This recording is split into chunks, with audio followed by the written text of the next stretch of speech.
nakatutok ngayon sa atin sa Facebook page ng Kamuning Bakery Cafe. Ang inyo pong natutunghayan ay media forum na organized ng Solidarity to Oppose War or Stop the War Coalition Philippines.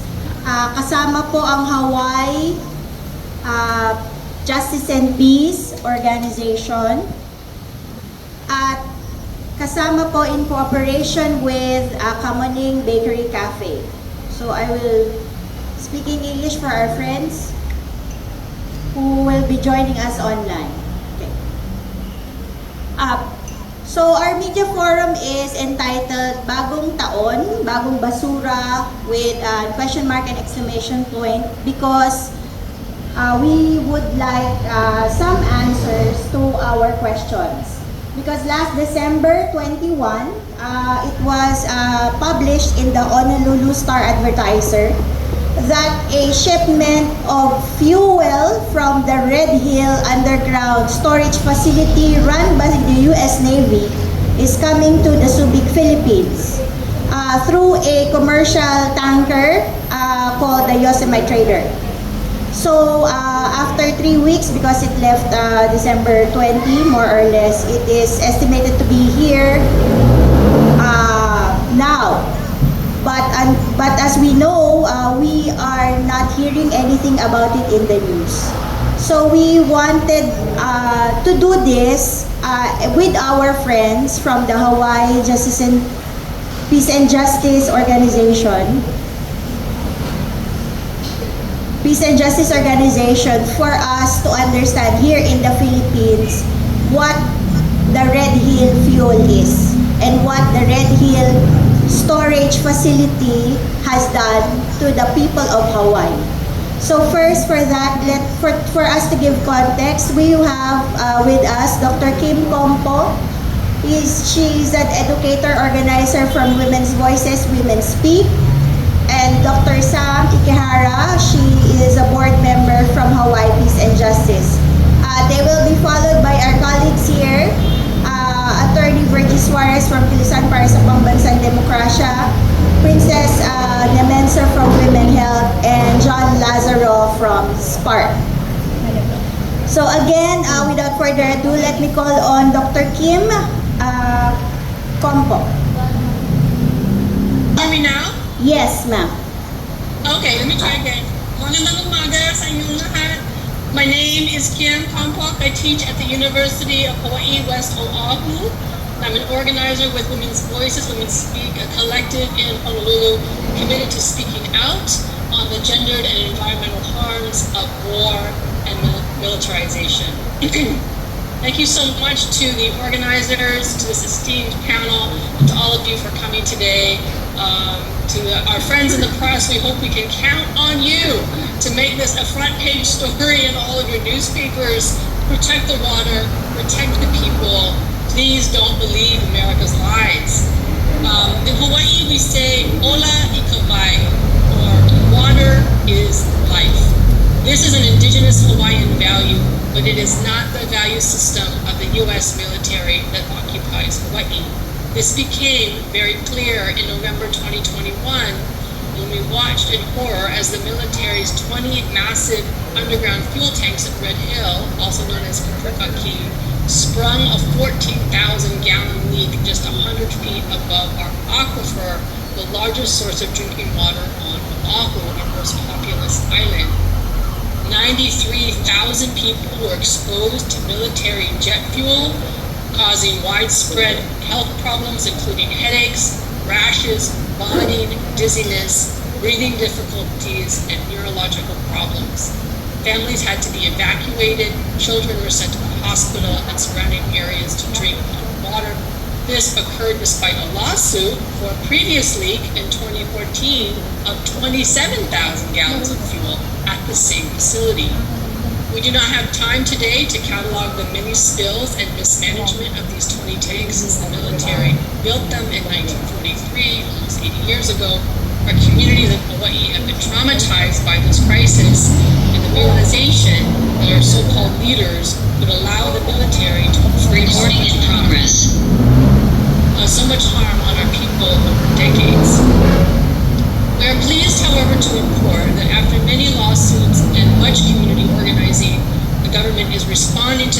demand to shut down Red Hill.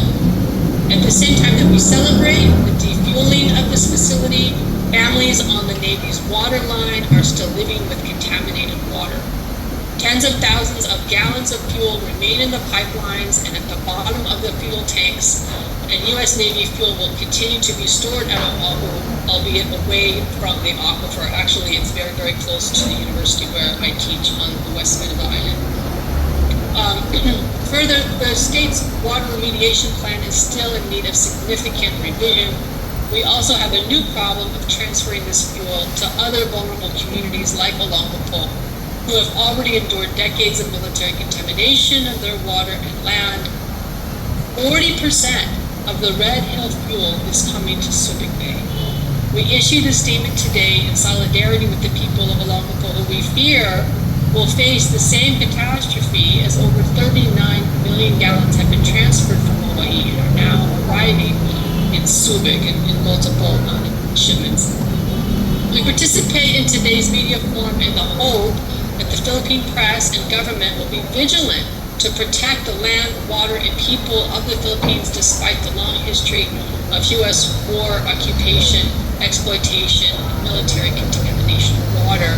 Indeed, the U.S. should be apologizing to the Filipino people for its long list of crimes. Instead, the U.S. is inflicting more harm.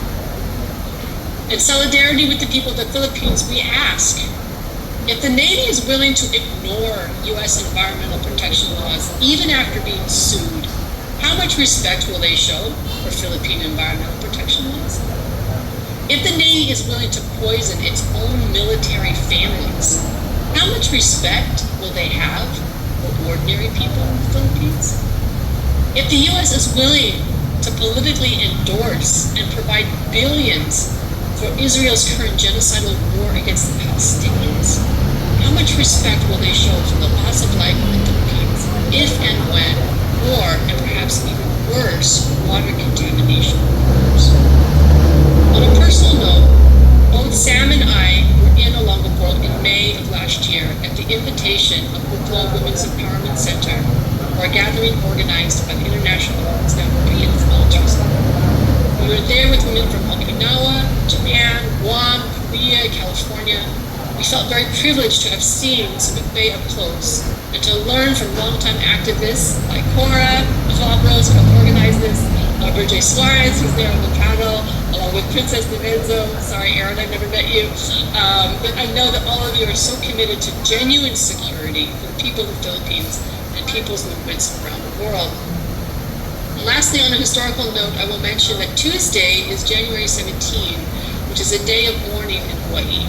It was on that day in 1893 when the white male sugar oligarchy overthrew Lemicio with the help of the U.S. Marines. The Hawaiian people used multiple methods of resistance, even sending over 20,000 names on a petition to Washington, D.C. to reverse this decision and reinstate the Queen. 5 years later, the U.S. illegally annexed Hawaii anyway, making our precious islands their fueling station and launching pad for their invasion of the Philippines, along with their annexation that same year of Guam, the Northern Mariana Islands, Puerto Rico, Samoa, Puerto Rico, and Cuba. Thus, for over 131 years, the U.S. has been using Hawaii as its fueling station, calling this an act of protection while poisoning our land, disregarding our people, and making us complicit in their imperialist wars all over the world. So while we share the trauma of 1898, we also share the dream of a decolonized and demilitarized 2098.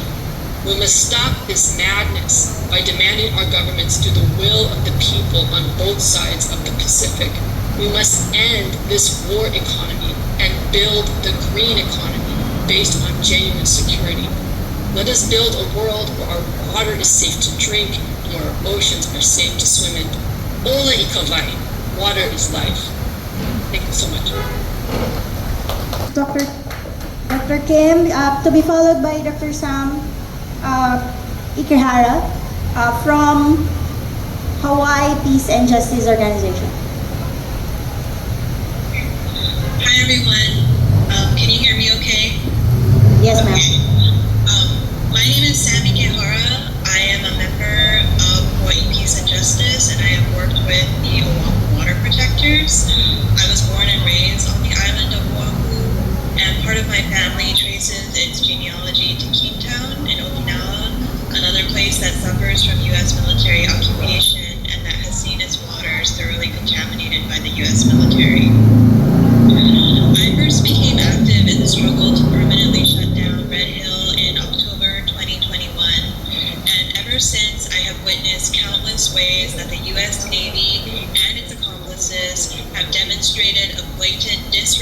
and disrespect for Hawaii, the sacred lands and waters of this place, the Kanaka people, and the many other people who call Hawaii home. The U.S. Navy has lied to the people of Hawaii for many decades about the so-called safety of the Red Hill bulk fuel storage facility, as fuel has continually leaked into Oahu's sole source aquifer since its creation during the Second World War, as we mentioned. The public defueling documents that have been released by the U.S. Navy only say that the fuel is being moved from Oahu to Subic Bay. But where in Subic Bay? For how long? To what purposes? Will it be stored at the Philippine Coastal Storage and Pipeline Corporation, which sits right on the ocean and which is right between the Pamela River and the Bolton River? According to Subic Water, 99% of Subic's raw water is sourced from these very rivers. There is a lot that we still do not know about all of this, which is cause for alarm given that the U.S. Navy has never been transparent with the people of Hawaii regarding their contamination of public waters. They have repeatedly lied to and gaslit the people of Hawaii for decades now.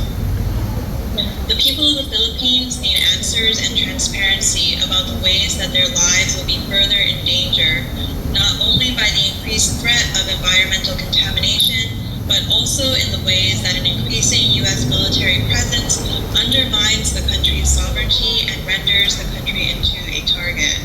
The people of Subic and Olongapo have suffered long enough from U.S. military intrusion. The people of Oahu have also known the disastrous costs of U.S. military occupation for far too long. We stand in solidarity with the people of the Philippines. We are still not free of the ways that the U.S. Navy has poisoned the precious drinking water of this island. There are still wells and shafts that remain out of use, and water officials in Hawaii are doubtful if they will ever be used again. The contamination of water with this very fuel may have already permanently changed life on Oahu forever, and there is still so much that we do not know here about the long-term consequences of fuel-contaminated water leaking into soil and being released into the ocean. Remediating the environment will be a decades-long project at best, and it has not yet begun, and there are still many things in the plan that are undecided. As of right now, 104 million gallons of fuel has been drained from Red Hill, but 60,000 gallons remain in the tanks and pipelines, and they do not expect to finish that until March. While our struggle on Oahu is not over, we stand alongside all of you in the Philippines in the struggle for a world of genuine security, where we may live our lives without the threat of preventable harm at the hands of imperial powers. Moloi Kawai, water is life. Thank you. Thank you, Doc. Now let us hear from our colleagues in the panel. I will start first with Attorney Virgie Suarez from Kibisan Correspondence on Democracia, to be followed by Princess Demenso from Women Hill. Thank you, Kim. Thank you, Dr. Kim, and thank you, Dr. Sam. Yes, and thank you for sharing all this information. For otherwise, until now, we would not know that a trash is coming here in the Philippines. It's year 2024, and this is how our government starts the year, by allowing that this trash. And this trash, itong mga basura na ito, these are trash that contaminates. This trash does not simply contaminate our environment, this trash contaminates our sovereignty. Hindi ito simpleng usapin ng basurang itatapon, dahil kung basurang itatapon, baka pag-usapan kung paano. Pero hindi lang ito usapin ng basura, usapin ito ng langis, no, naggamit sa gyera ng US na itinatapon na ng bansang Hawaii at ngayon ay balak na ilipat dito sa bansang Pilipinas. At ginagawa ito ng matahimik. 'Di ba? The silence is so creepy. Sobrang tahimik na hindi natin alam nandyan na pala yung basura na yan. Kung hindi pa sa ating mga kapatid mula sa Hawaii Peace and Justice, hindi natin ito malalaman. So the main issue here is the silence of our Philippine government and the US government and the military forces about this fuel, about this trash. This confirms that the US government and the armed forces did not seek the Philippine government's permission and authorization and the AFP's assistance in transferring 39 million gallons of fuel from a US military fuel storage facility in Hawaii that has already leaked. A facility that is already 80-year-old. Sabihin, wasak na, sira na, nag-leak na, nag-contaminate na ng karagatan ng Hawaii, naapektuhan na ang maraming mamamayan sa Hawaii at pagkatapos itatapon dito sa ating bansa. Kilusan condemns the US government, the armed forces, and the Philippine government, the present Marcos Duterte administration for the continuing blatant disregard of Philippine sovereignty. This is another clear manifestation that the US is the real sovereign power not only over Subic Naval Base but the whole of the Philippines and the Marcos Duterte administration and the AFP as US vassal instrument. As part of the Stop the War Coalition, Kilusan vehemently denounces the transfer of the fuel for military and war use to US Subic Naval Base, which is supposedly close and not among the agreed locations or EDCA sites. Diba? Hindi ito kasama sa EDCA sites. Hindi ito kasama sa agreed locations for US prepositioning of war materials. And yet, walang pasabi-sabi, walang pasintabi, walang pakialam kung makontaminate ang karagatan natin, dadalhin ito sa Subic, specifically sa San Diego. At dahil dito, nananawagan kami from the Stop the War Coalition, kasama ang ating mga kapatid from Hawaii Justice and Peace, para tutulan ito at ikondena at i-expose ang ganitong gawain ng US at ng ating gobyerno. Mahalaga itong pag-usapan, mahalaga ting i-expose sa gitna ng maraming giyera na sinusuportahan ng US. At tayo narito ngayon kinakaladkad ng US sa kanyang walang pakundangang giyera. Giyera sa Ukraine, giyera lalo na sa Palestine.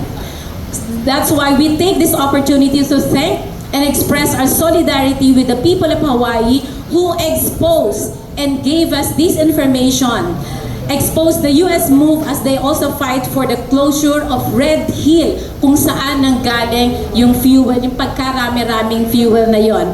And of course, for informing us the corresponding damages that the people of Hawaii have already experienced. And we stand to suffer the same damage if we do not condemn, if we do not stop, if we do not expose itong mga ganitong gawain ng US at ng ating gobyerno. Magandang umaga po sa ating lahat. Thank you, Attorney Virgie.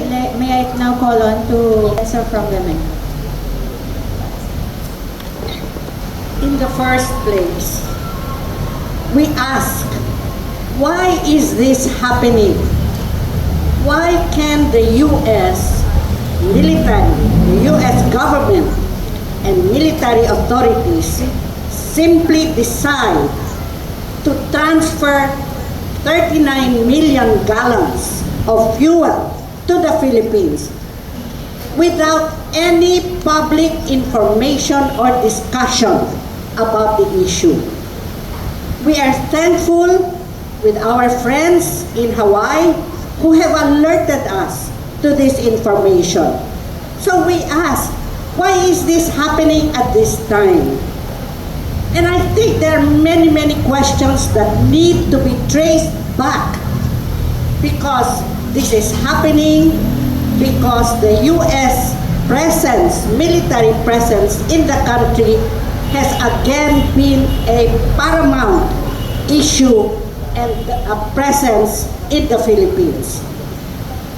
Isn't it funny, actually tragic, that in 1991, the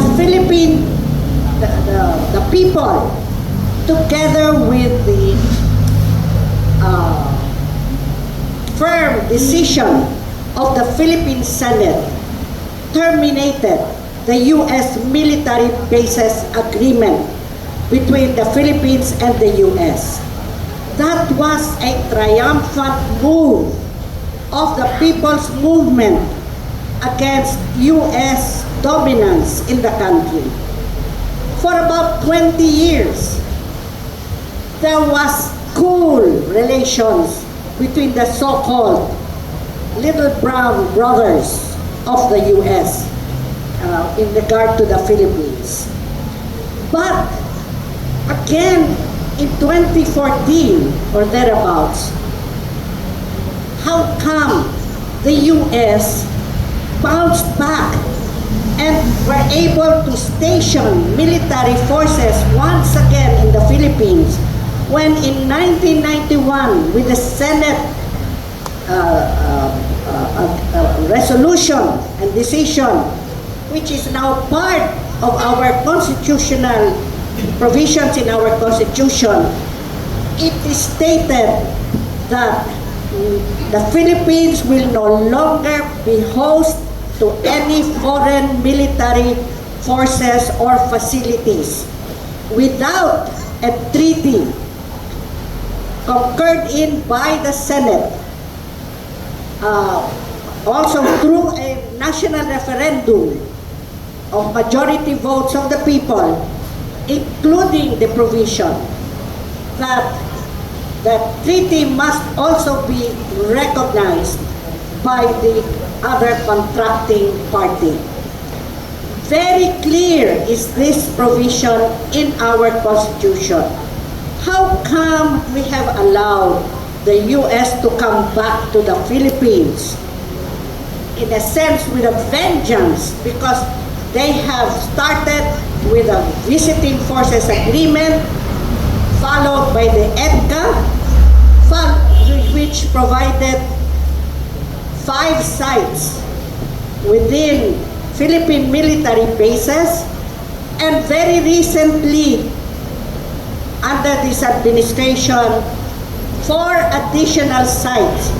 But mind you, all directed towards the comprehensive military strategy of the U.S. against China. These issues alone should worry and concern the Filipino people. But why are these data and information being kept hidden and not subject to public discussion? It is time we need to review our relations with the U.S., with all the other countries, because the Philippines is part of the ASEAN alliance or arrangement, where we have in fact denounced the presence of nuclear weapons in this region. We are part of the nuclear weapons-free zone that we have declared together with our ASEAN members. We have also said that we would have an independent foreign policy. But I think this is something that we should continue to review and monitor and critique, because actions on the part of our Philippine government seems to take us closer and closer to the U.S. instead of really maintaining an independent stance when it comes to foreign relations. So when we have actions like this, where the U.S. can practically unilaterally transfer things, forces, supplies. We don't even know whether they have been transferring already nuclear weapons in this territory because we don't even hear any noise about it. When such information comes, then we should bring this up. Let's make noise, and we would like to arouse the consciousness, the awareness of our people. We should not allow our government to simply make decisions in our name without accountability and transparency. This is, after all, elements of good governance. And it is in fact our duty and responsibility as citizens na pakialaman ang nangyayari dito sa ating bansa. Because things are being done without knowledge and information, and we are being led to a state of mendicancy. Over the years, we have seen a pattern of lies, of disinformation, of misinformation to hide truth from the people. And it is about time we say no.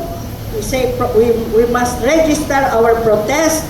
In fact, not just protest, but our condemnation on the part of condemnation of actions that are prodding us and urging us into a warlike situation which imperils the stability and security not only of the Philippines but of the whole region. So this is not a simple matter. We should raise our voices against our own government's complicity and mendicancy so that we can truly experience and exercise true independence of a sovereign state and also an independent foreign policy. Maraming salamat po.